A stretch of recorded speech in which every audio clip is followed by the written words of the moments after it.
அழகே அழகு சரியில்ல.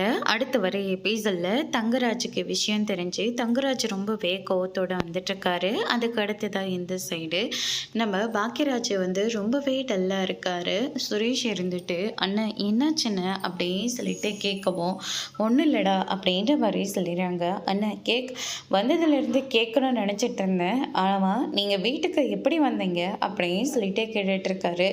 ஏண்டா என்னாச்சு அப்படின்னு சொல்லிட்டு, இல்லைண்ணே ஏற்கனவே வண்டி எனக்கு முன்னாடி தான் இருக்கும். ஆனால் இப்போ இன்னைக்கு உங்களோட வண்டியே இல்லையே, என்னாச்சுன்னா வண்டி அப்படின்ற மாதிரி சொல்லிட்டு இருக்காங்க. அதுக்கு அடுத்து தான் நம்ம பாக்கியராஜுக்கு என்ன பேசுறதுனே தெரியல. ரொம்பவே ஃபீல் பண்ணிட்டு இருக்காரு. ஆனால் வண்டி ஏதாவது பிரச்சனையா அப்படின்னு சொல்லிட்டு கேட்கவும், வீட்டில் நிறைய செலவு போயிட்டு இருந்துச்சுல்ல, அதனால பணம் பத்தலைன்னு சொல்லிட்டு ஃபைனான்ஷியர்கிட்ட பணம் வாங்கினேன்டா.